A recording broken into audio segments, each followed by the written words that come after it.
If you dream of building an engine with unimaginable power, you don't begin with something massive.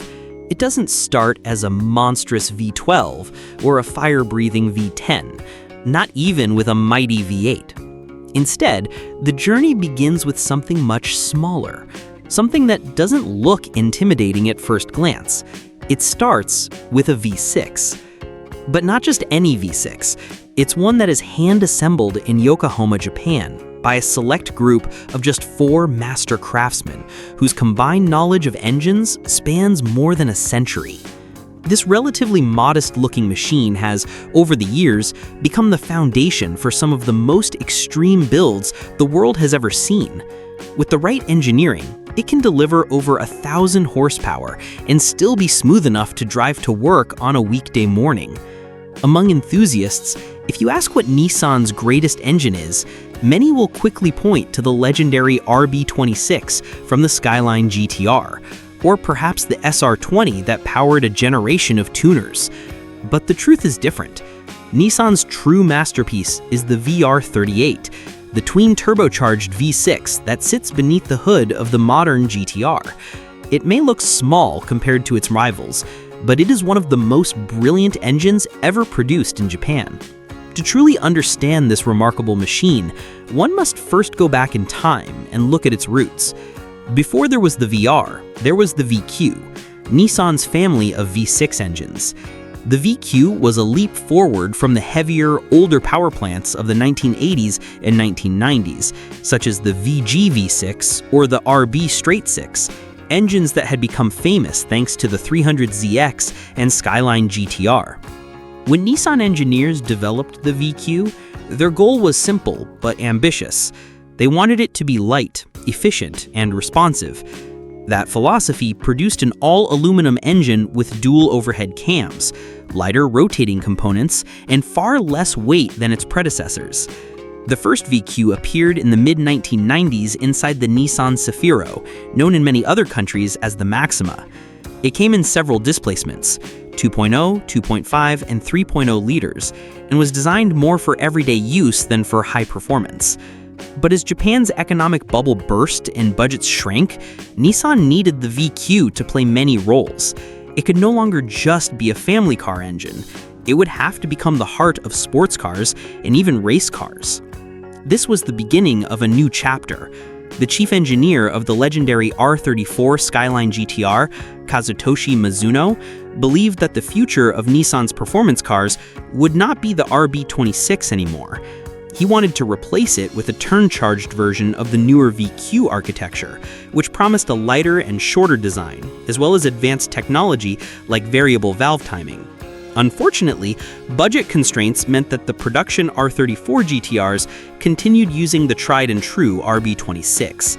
Yet on the racetrack, in Japan's top touring car championships, things were different. By 2002, the RB was retired from the GT500 spec Skyline GTR race cars, replaced by a special twin-turbocharged VQ30 engine developed by Nismo.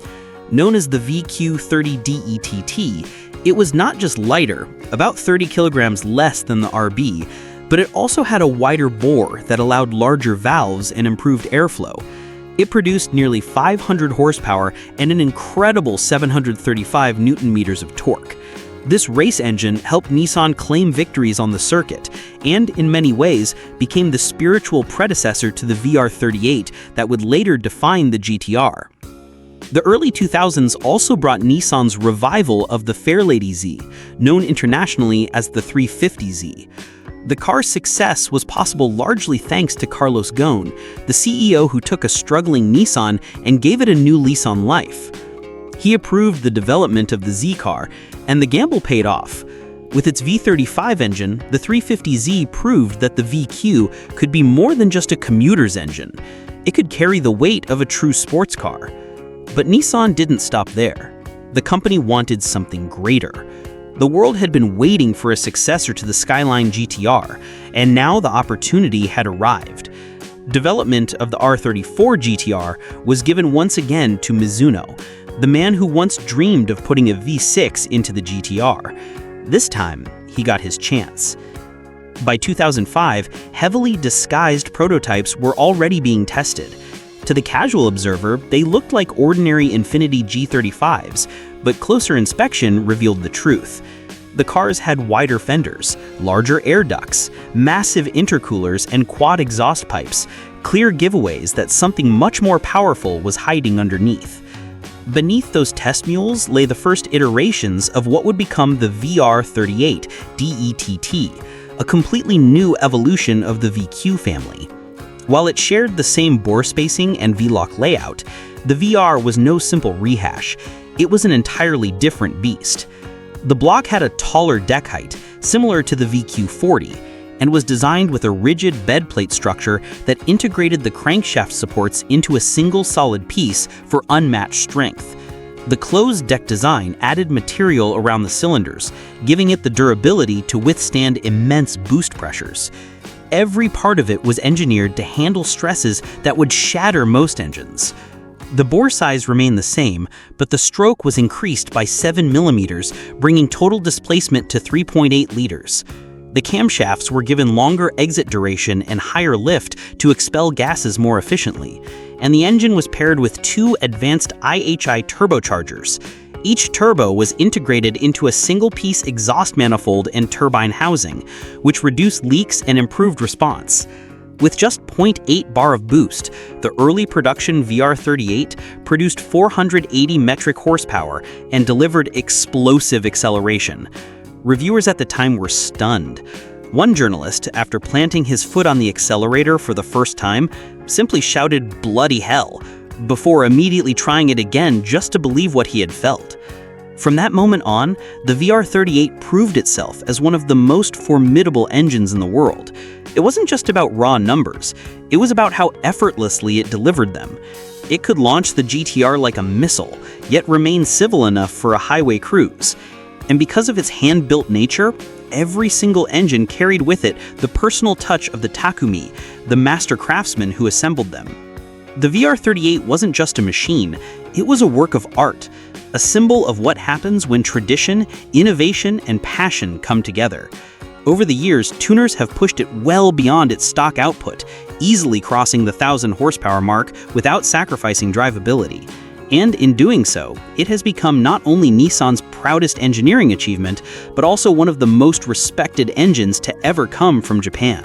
By 2007, Nissan finally unveiled the production version of the R35 GTR, a car that would immediately shake the foundations of the performance world. When it first lapped the Nürburgring-Nordschleife, it recorded a blistering time of 7 minutes and 38 seconds. That figure was not just impressive, it was faster than the benchmark set by the Porsche 911 Turbo by a full 2 seconds. For a car that carried a Nissan badge, it was nothing short of a declaration of war against the European elite. Half of this astonishing performance came from its new hand-built VR38 engine, but the other half was the result of an engineering marvel hidden beneath the car, the incredibly advanced Atessa E TTS all-wheel drive system. The GTR's drivetrain was unlike anything else on the road. At its heart sat the Borg-Warner GR6 dual-clutch transaxle mounted at the rear of the car to balance weight distribution. A carbon fiber driveshaft connected the front and rear with a secondary steel shaft running the opposite direction to send power back to the front wheels. The car's chassis was so incredibly stiff that it didn't require extra reinforcement like a torque tube, which is common in Corvettes, nor did it need a strut tower brace as seen in earlier GTR models. The result was a car with a nearly perfect structural balance that could handle absurd levels of grip. With its brutal launch control system, the early R35s could rocket from a standstill to 60 miles per hour in just 3.2 seconds and corner with 1 full G of lateral acceleration on the skid pad. It was a car that could humiliate almost anything on the road right out of the showroom.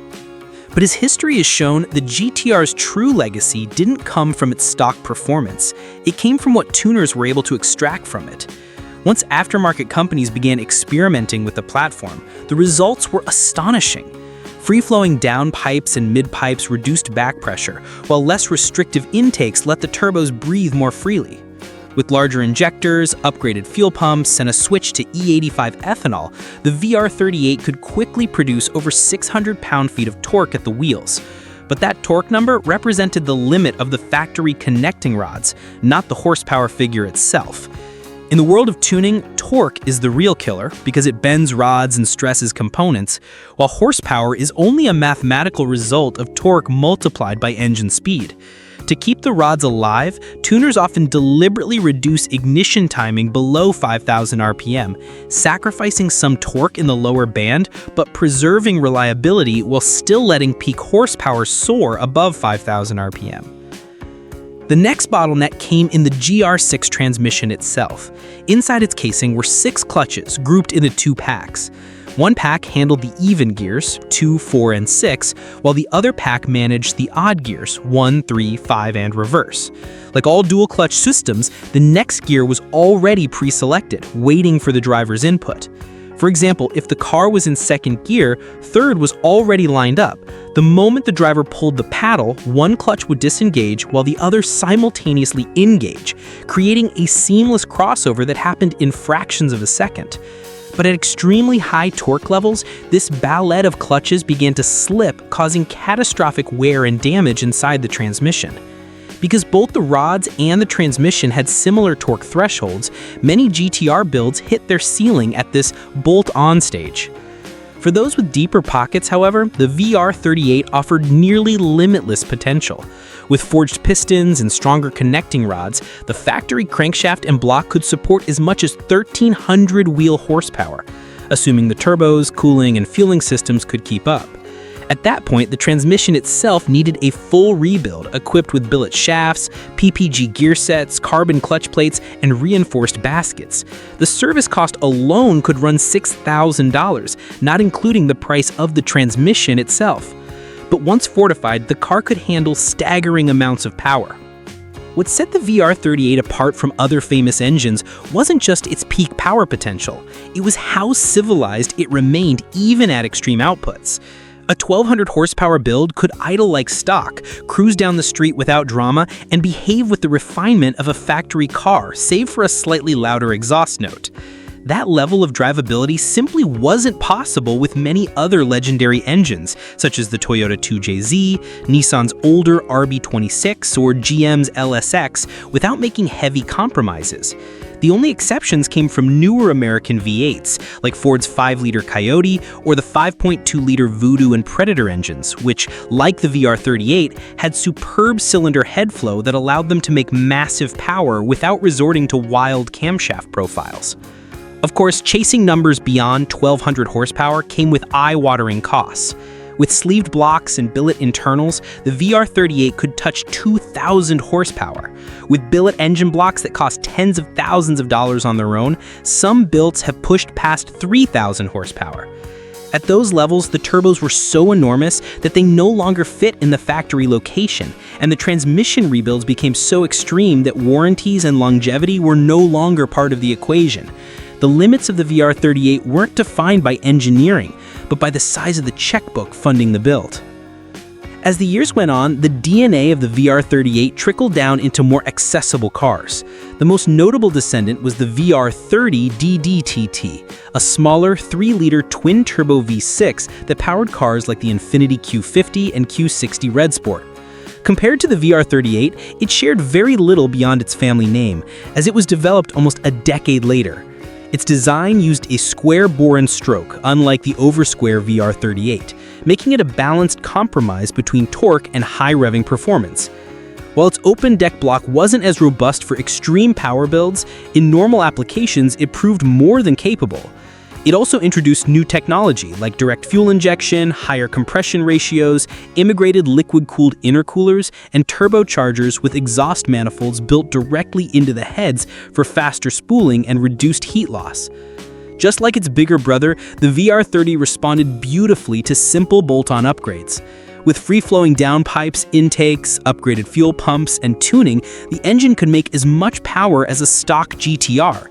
And with larger injectors and aftermarket turbos, it could touch 700 wheel horsepower, an astonishing figure for a relatively compact 3-liter V6. In its most exciting role, the VR30 now powers the latest Nissan Z. Mechanically, it shares almost everything with its Infiniti siblings, though the Nismo Z variant squeezes out a little more power thanks to revised tuning and an overboost function. Although the VR30 doesn't enjoy the same aura of exclusivity as the hand-built VR38 and the GTR, the aftermarket has embraced it wholeheartedly. Companies like AMS Performance have already pushed the platform to incredible feats, such as running a 9-second quarter mile with a modified Z not long after its release. It's proof that Nissan still knows how to build engines that excite tuners and enthusiasts alike. Even today, you can still buy a brand new R35 GTR, a car that was developed when the C6 Corvette was new and George W. Bush was still president. Its long lifespan is a testament to how ahead of its time it was. And while the VR38 and VR30 may not always receive the same level of recognition as icons like the 2JZ or RB26, their craftsmanship, engineering brilliance, and adaptability deserve to be celebrated. They are reminders that even when Nissan was on the edge of financial ruin, it still managed to produce some of the finest engines the world has ever seen. When these engines are finally retired for good, they will not only be remembered, they will be immortalized.